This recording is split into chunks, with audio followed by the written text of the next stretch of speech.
Elizabeth R. Ricker. Smarter Tomorrow.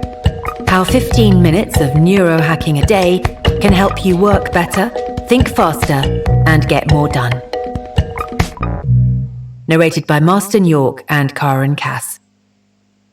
Maybe you think you're not going to get any smarter with age. Or perhaps you believe that because you've never been particularly creative, that's how you'll always be.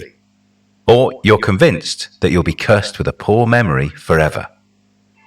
Well, if you think any of those things, you're mistaken. And if you've ever wanted to stretch a particular part of your brain, then the concept of neurohacking should fill you with hope. Neurohackers know that human brains aren't fixed. They're plastic. We can change, after all.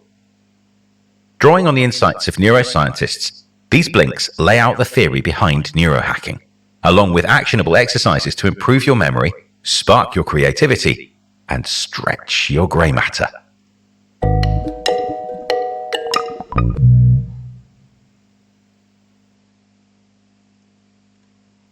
Blink 1 of 6. You've probably heard the term life hack. It's something that allows you to jump ahead in life without too much effort. A shortcut, in other words. Neurohacking, then, means looking for shortcuts to improve mental capability. By understanding how the brain works, neurohackers can improve their cognitive skills and reflexes or seek to relieve psychological disorders. This brings us to another context for the word hack, the computer hacker. Just as hackers have to be intimately familiar with the computer systems they're trying to infiltrate, neurohackers must become experts on their own personal systems, their brains. Becoming a neurohacker means learning about your own marvelous, one-of-a-kind supercomputer. This is where neurohacking differs from traditional self-help.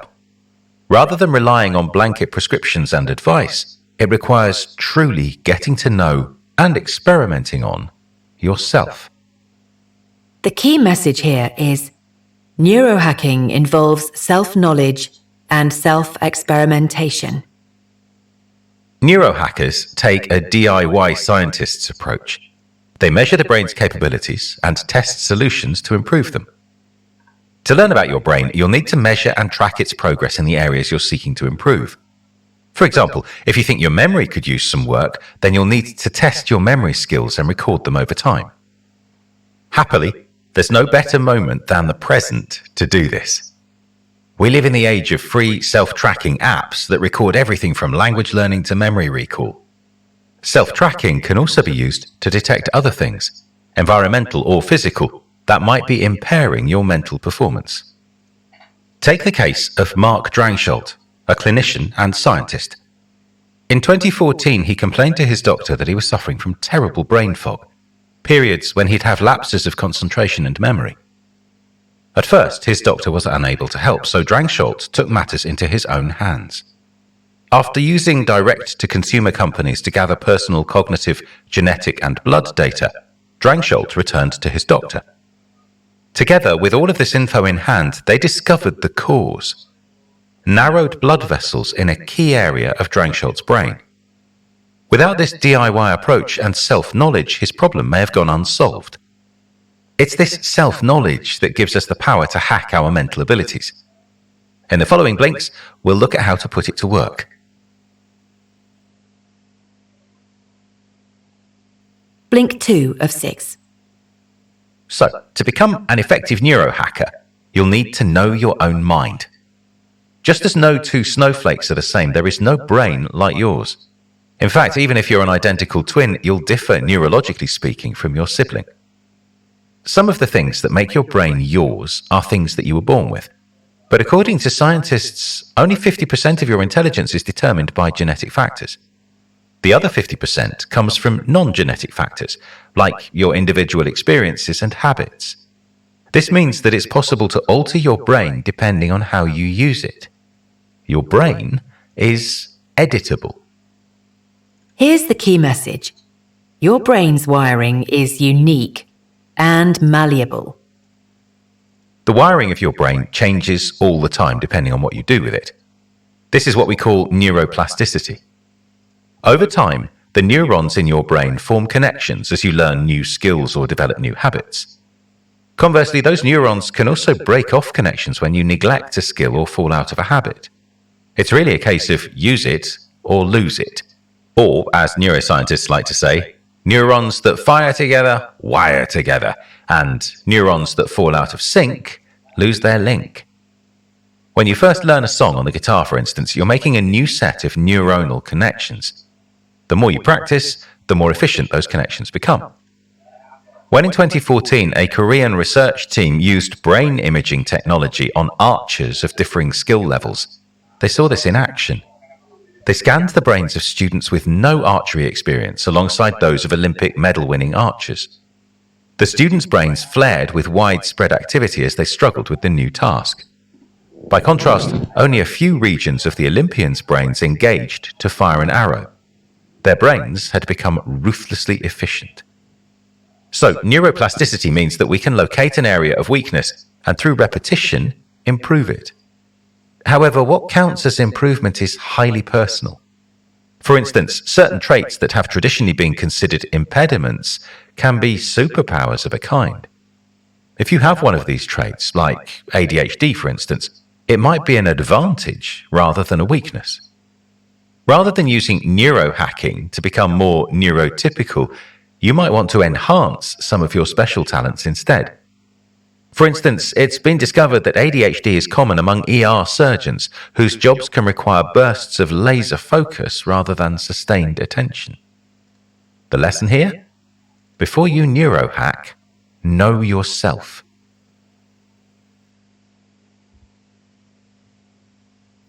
Blink 3 of 6. When she was in high school, the author knew a guy called Mark. At lunch one day, she watched him strike up a conversation with a group of friends. The conversation was about the potential of the internet. After getting the conversation going, Mark sat back. Occasionally, he'd interrupt with a question or gently guide the conversation in new directions.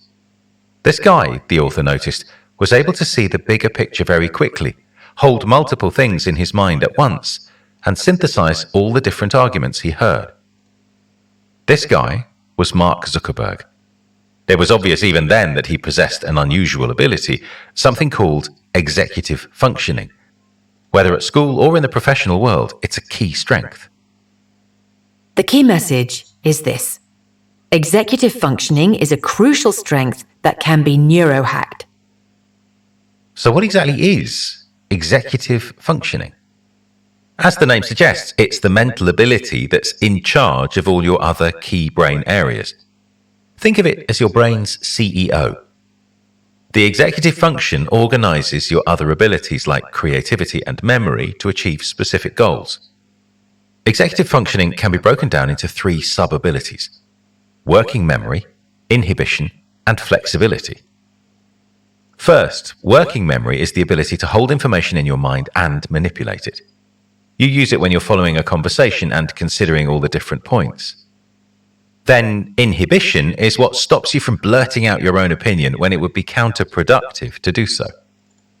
Last, flexibility allows you to move from one idea to the next and consider all of them as a whole. Through neurohacking, you can improve your executive functioning.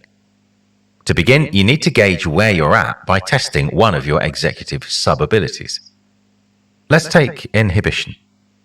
One way to probe this is to take the classic Stroop color and word test, which you can easily find online.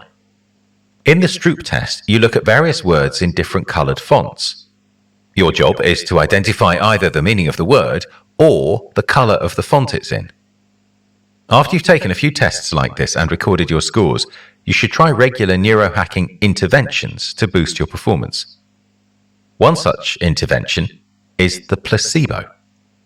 It might sound silly, but before you test your executive function again, try wearing something that makes you feel organized. That could be a lab coat or a smart suit.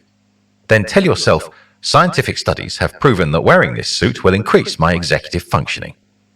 After that, take the test.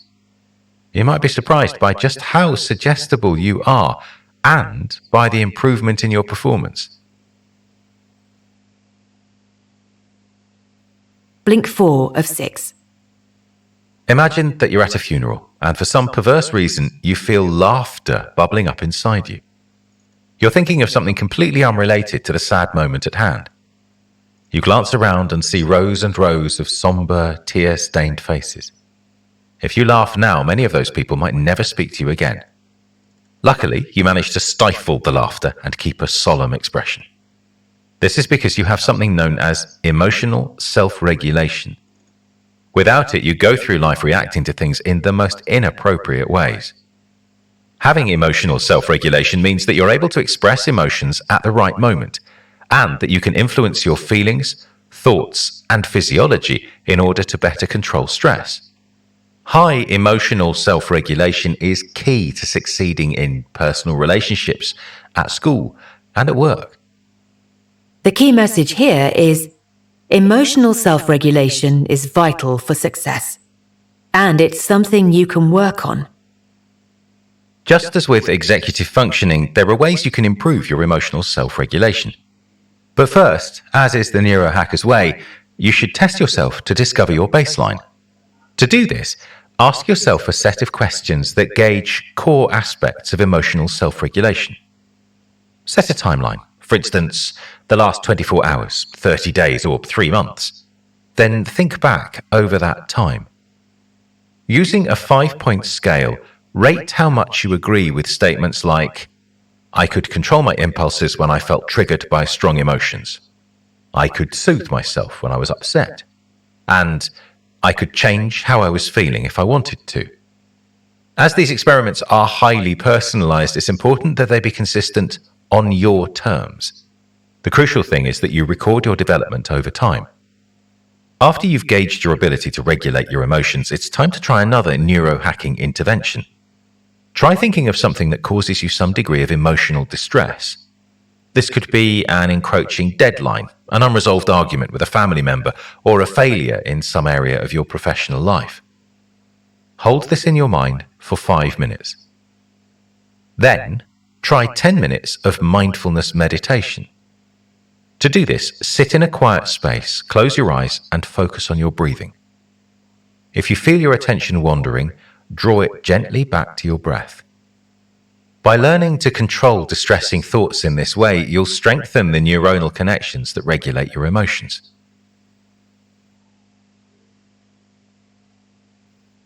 Blink 5 of 6. Occasionally, you'll meet someone who's a superhuman learner with a memory rivaling that of an elephant. They'll be able to repeat a complex task after only seeing it once, or speak a foreign language in no time at all. But the rest of us have to work with what we've got. Thankfully, there are ways to improve our memories, which is good news, as fast learning and the ability to memorize have become more important than ever. Here's the key message. Use neurohacking to boost your memory and learning speed. Being a fast learner with a good memory is key to personal and professional success. First off, a good memory saves time.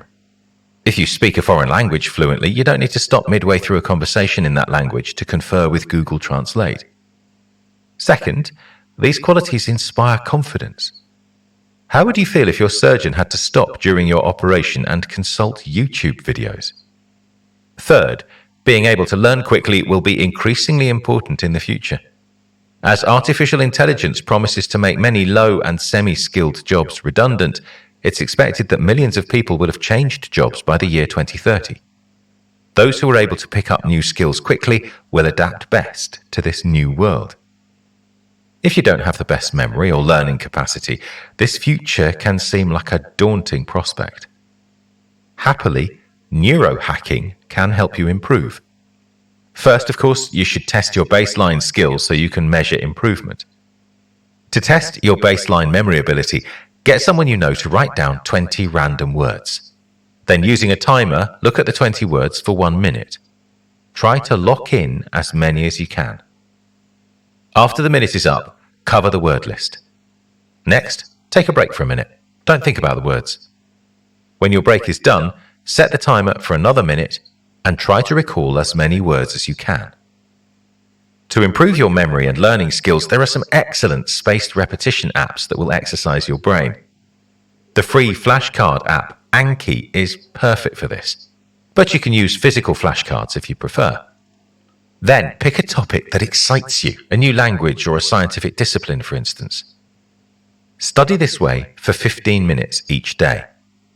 Then, when you feel ready, test your baseline knowledge again by seeing how many words you can recall on your chosen topic. You might be surprised by your progress. Blink 6 of 6. Creativity can seem like an enigmatic quality. We often think of creative inspiration as something that strikes us mysteriously. Poets speak of being visited by the muse to explain flashes of inspiration that appear and then vanish before they know it. We often believe that creativity is something you inherently have or don't. You're born an artist or you're not. The truth, however, might be a little more mundane. Creativity is actually something you can practice. The key message is this: creativity is something you can cultivate. The more you engage in creativity, the better. That's the lesson that experimental schools in Shanghai have learned. Rather than grade children solely on the quality of their art, teachers in these institutions encourage them to produce as much work as they can. Creative quantity is one of the criteria on which they're marked. And there's a reason for that. The more creative activity you engage in, the easier it is to overcome the self-consciousness that can be an obstacle to making anything. This hyperproductivity can really pay off too. Some of the greatest artists and creatives have been tireless in their output. Take Picasso, who created more than 20,000 paintings, sculptures, and drawings. Or Bach, who composed more than 1,000 musical pieces. Doing something more gives you the confidence to do it better. Though creativity is the hardest ability to quantify, there are ways you can test and measure your own. One way to gauge it involves thinking of a common object, say a rock. Next, write down as many uses for that object as you can think of. For instance, weapon, anchor, ornament, etc. Make a note of the number of things you came up with. Then, to enhance your creativity, perform a neurohacking intervention. Just as with the executive function exercise, try a placebo. But rather than wearing a lab coat or a suit, try scenting your room with a fragrance like cinnamon, citrus, or peppermint. Then say your magic words, something like, "Clinical studies have shown that inhaling this scent will increase my creativity." Afterward, try some creative activity like writing, painting, or decorating your house. You may feel your creative impulses flowing more freely than usual. To measure your progress, keep retaking the test that involves thinking of uses for a common object. Hopefully, over time, you'll be more consistently inventive and more confident in your creativity. You've just listened to our Blinks to Smarter Tomorrow by Elizabeth R. Ricker. The key message in these blinks is that neurohacking is the ability to improve certain brain functions through self-testing and self-experimentation. Using the science of neuroplasticity as a springboard, neurohacking suggests that we can rewire our brains to be better at certain things, like executive functioning, creativity, emotional regulation, and memory. After gauging your baseline ability, you can then perform neurohacking interventions to boost your performance. And here's some more actionable advice. Try morning exercise for sharper mental performance. If you're looking for a quick boost to your brain power, there's nothing better than exercising in the morning. So before you sit down to write that essay or manage your accounts, incorporate a quick walk, jog, or yoga session.